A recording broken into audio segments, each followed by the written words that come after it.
我先生的妈妈是2024年9月份突然去世的，就是有一天突然心脏衰竭就去世了，完全没有任何征兆，没有任何抢救的那个机会，几分钟之后就走了，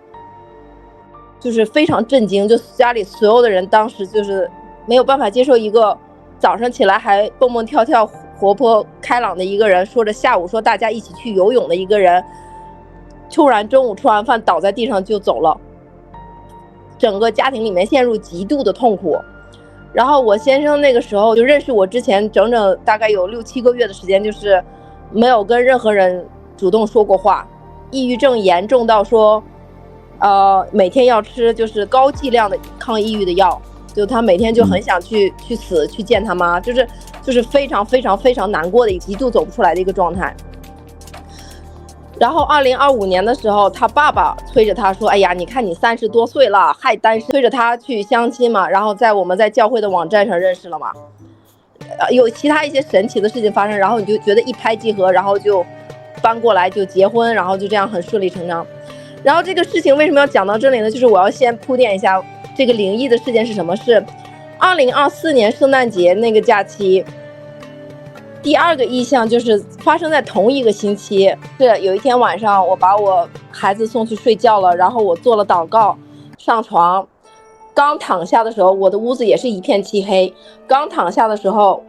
我的屋子又亮起来了，但是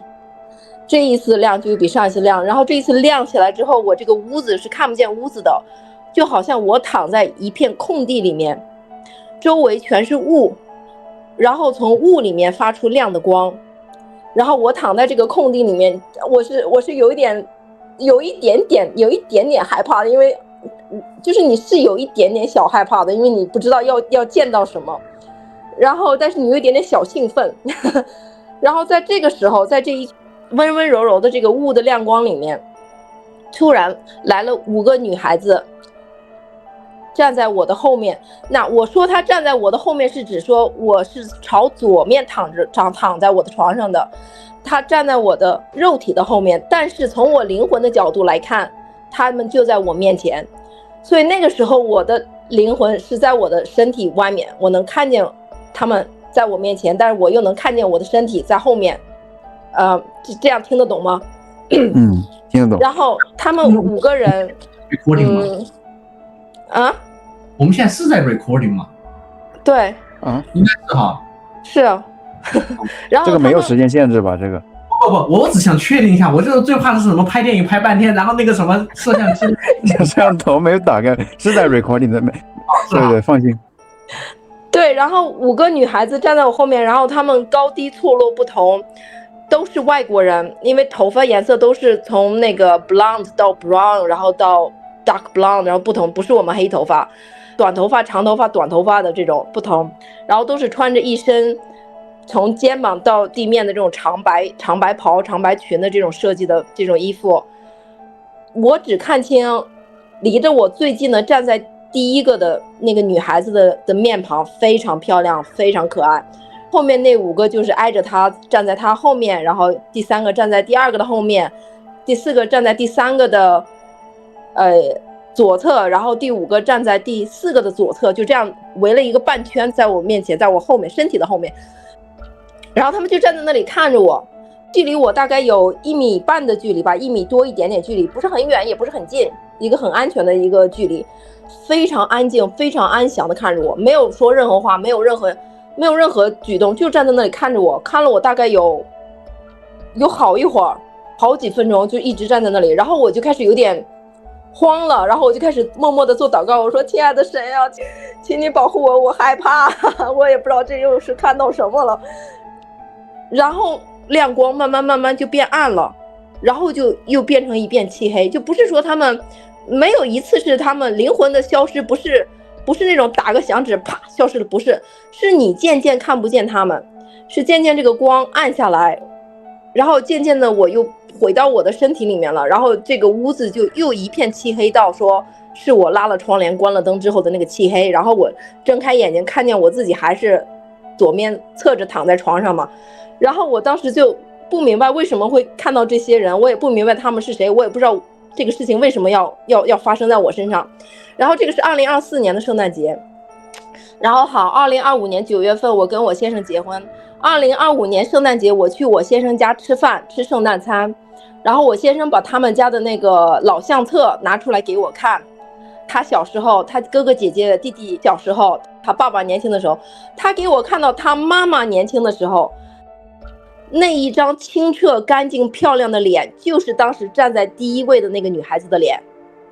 就是那一张脸，不管是发型、头发的颜色、眼睛的颜色、脸庞、身材、高度、身高一模一样，这只是服装不一样了，因为他们穿的是灵界的那个服装嘛。照片上的服装是他妈妈21、22岁时候穿着很新潮的那个英式的服装嘛，但是那张脸，那个人就是那个人。然后我当时就一下子就懵了，我脑子一下子就懵了，然后我就跟他说，我说老公，我见过这个人，我1年前的圣诞节他来看过我。然后这个是对我婆婆是2024年9月份去世的，然后我们两个都很诧异，然后我老公就突然热泪盈眶，然后他说你知道吗？其实从我认识你以来，你有好多地方和我妈妈好像，比如说我们同样喜欢吃某一种东西，只吃那一种。比如说我们同样对于应该怎么样去爱别人是一样的想法，比如说这个那个就好多地方很像。然后我说没有啊，我们长得一点都不像，你妈妈比我好看好多然后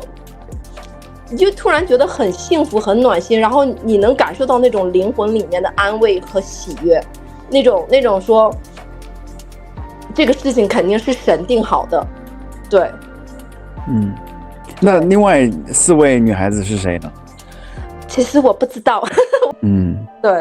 对，那曹博士，你对这个有什么样的？行，那我回应3点吧，我一个个的讲。第一点就是关于祷告，就是求工作，当然这个我就是刚才这样提到了，就是说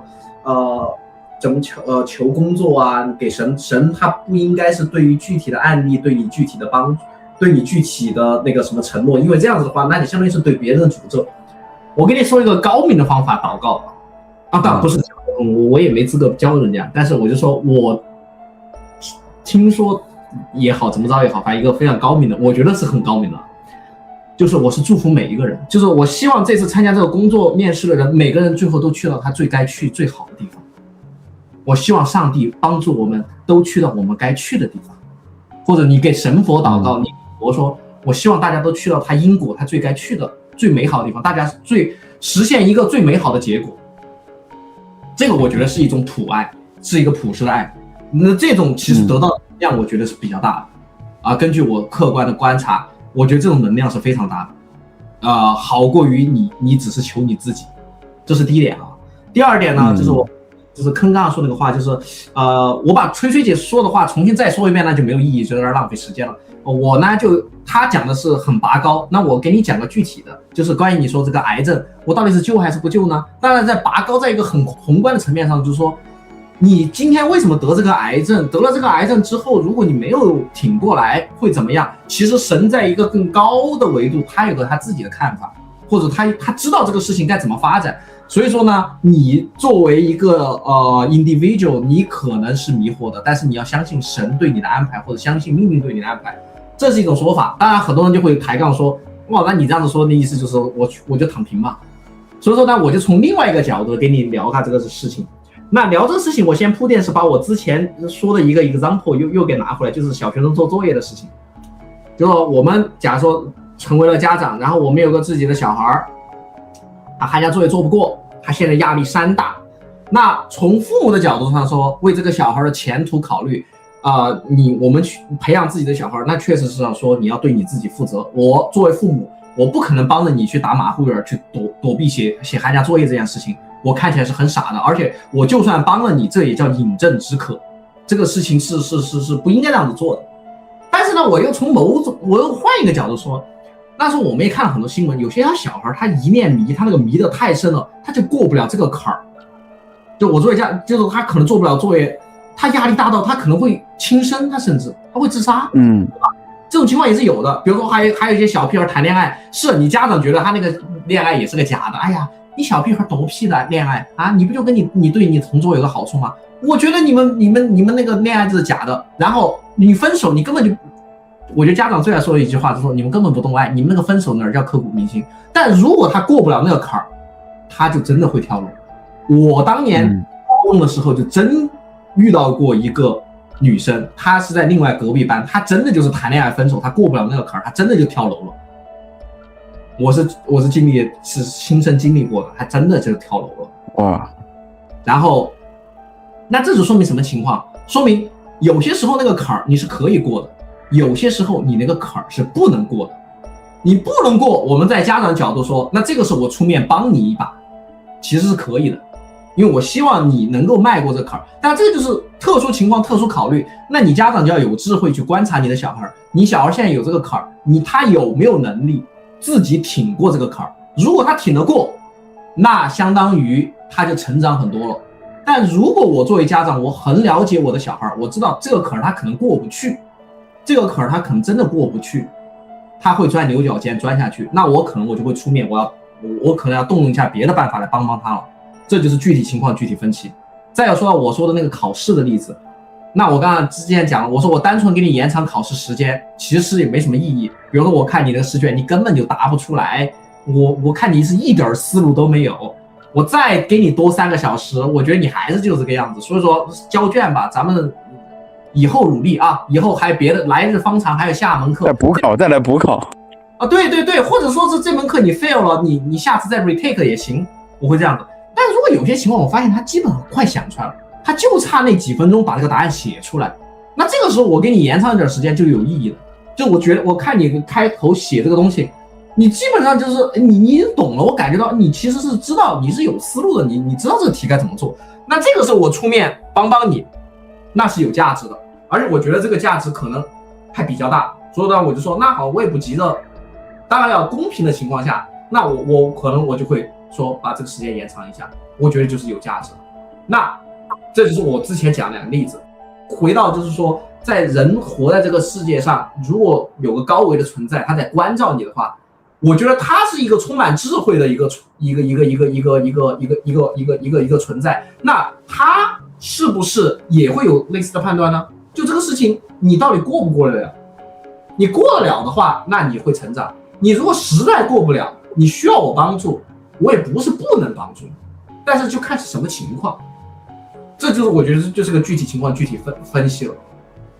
他也不是什么完全，我觉得也不是说什么完全是你的事儿跟我1毛钱关系都没有，你自己看着办吧。他要看情况来决定是否要帮你。那这个就涉及到一个更宏观的问题，就是说你投胎或者说你来到这个世界上，你需要有个什么样的使命？你到底要完成一个什么样的东西？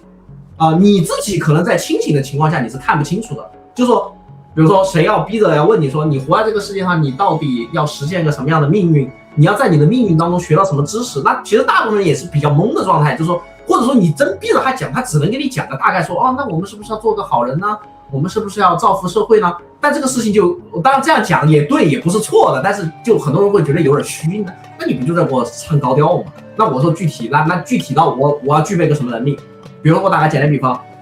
从算命的角度哈，我就讲比如说你这辈子我发现你要经历很多坎坷，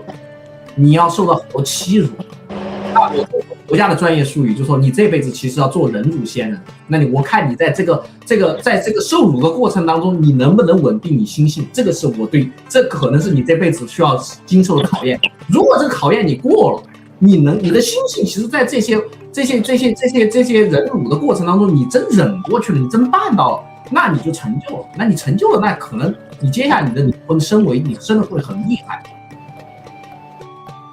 对，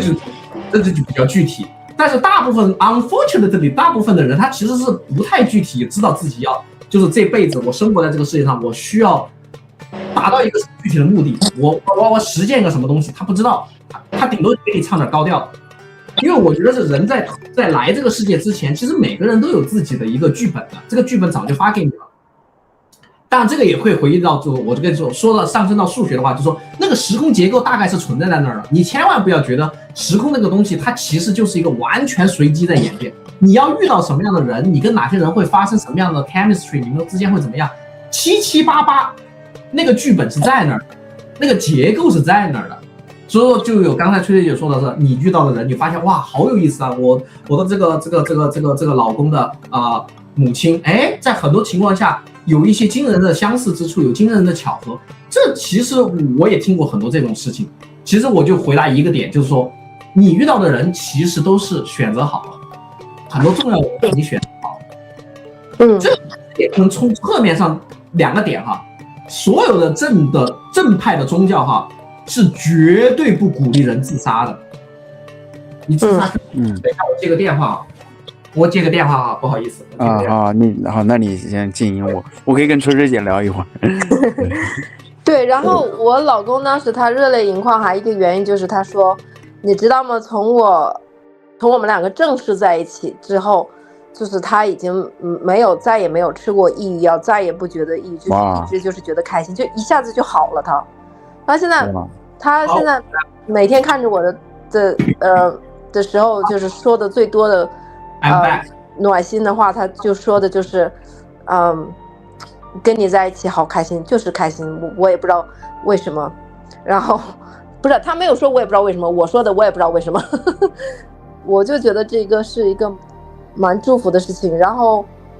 我其实也很诧异，我自己也很诧异，我自己觉得我自己很幸运，你知道吗？其实回想起来，虽然人生经历过很多大起大落，然后经历过很多黑暗的时刻，但是每一次回想起来都觉得自己特别幸运，特别受祝福。就是而且像曹博士说的，就是我可能不记得我可能不记得我前世投胎之前说我选了这样的一个人生模式，但是我回看过来之后，我发现我现在所拥有的品质，现在所拥有的能力，或者是现在拥有的所谓的认知和智慧，都是从我经历的那些事情里面学来的。就如果没有经历过那些事情，我可能还是一个像我10几岁一样，就是天真浪漫，有点笨，啥也不会，然后还有一点那个什么不太那个什么，学习不太认真，做事不太负责的一个吊儿郎当的样子。就是其实每个人都有傻逼的岁月，而且好朋友都是我们人生很傻逼的时候互相认识的，对吧？对，然后也很受祝福，然后就遇到一个就是比较爱自己，现在比较爱自己的一个人，然后有一个比较现在来看比较那个美满的家庭。因为就像曹博士说的，就是我们在看，我觉得我们有时候在对比一些人的就是好的地方，跟我们就是有时候我们容易被自己的欲望蒙蔽掉双眼，而忘了自己所拥有的祝福。如果我现在看来我自己神给我的祝福，然后再转头去看一些其他不幸的家庭，特别是每次我看到新闻上那些就是因为战争而摧毁的家庭，而受难的妇女儿童，就是这些苦难的事情，你会觉得好不公平啊！我会觉得我拥有的太多了，我是不是有点骄纵了？我是不是有点拥有的过了？我是不是有点被神有点宠爱的，有点偏爱了？是不是有点那个什么了？我就会觉得这样。但是每个人他都有每个人的，就是我觉得，我不知道怎么讲了现在。就是每个人都有每个人的使命。如果是说当年我觉得不光是你啊，我也是我当时那么年轻我就读名校研究生，如果我们当年一帆风顺的话，那样子就会有一些优越感。对，说到使命，我就想提一个东西，就是我之前跟你说，我给人算命哈，就是说我是纯抱着研究性质在给人家算命，就是我不是说我从来没收过任何人之钱，就是我给人算命我都是不收费的。然后呢我也只是算我周围的人，为什么呢？因为我不是说给你预测吉凶祸福，其实我更想明白这个事情到底是怎么回事儿。说到剧本跟踪调查，严谨算命相当于是你是个病例的，你相当于是算他一直在算，而且你把他全家人的命最好都算一遍，因为你这样子才能什么，你才能做个对比。我做了这些对比之后，我发现真的就是我这个比喻不是网上随便找了个梗然后来说啊，大家有个对比，是等一下哈，我看看，做个社会学性科学调查。对，它是高度重叠的，这些人能聚在一起，在命理上他们是有相似之处的。他不是一些无关紧要的人就瞎拼，如果是瞎拼骗一些的话，我其实就会出现离婚的情况。这个其实离不离婚啊，这个人家结几道婚，这个算命也是比较好算的。所以说有些东西能不能在一起在一辈子，或者是能不能成为父子能不能成为母子，然后你们之间的父母缘分到底是不是很深啊？你跟你上一代的缘分会不会很深还是很浅？这些东西其实通过一个跟踪调查算命，或者你算的是一个矩阵，你不是算一个点，你是把周围的全部算了，然后再用各种不同的方式算，然后你交叉印证，你会发现人生有剧本这个事情绝对是不是一个似是而非的一个说法，这确实是有一定的道理。当然要延伸到数学上我说的，就是它那个结构一定是存在的，所以说我们研究那个结构才有意义呢。要不然它如果结构本身就不存在，然后你这说你花一大堆心思，等一下我这个电话又来了啊，没事没事，对，来吃也就是从经文上面来讲的话，就是说我们在灵体的时候，就是我们首先是已经被创造出来了。现在是5点钟了，那个我的客人来了，我现在去接一下。哦，好，那要是你能换我做主持人吗？应该可以吧？这个东西怎么用呢？我看不知道，那算了吧，我们就退了，然后后面我跟吃也再聊个20分钟。行，对，你先忙，哎，可以，拜拜。好，那你拜拜，记得把录音发我啊，拜拜。好，我会发给你。哎，好，拜拜。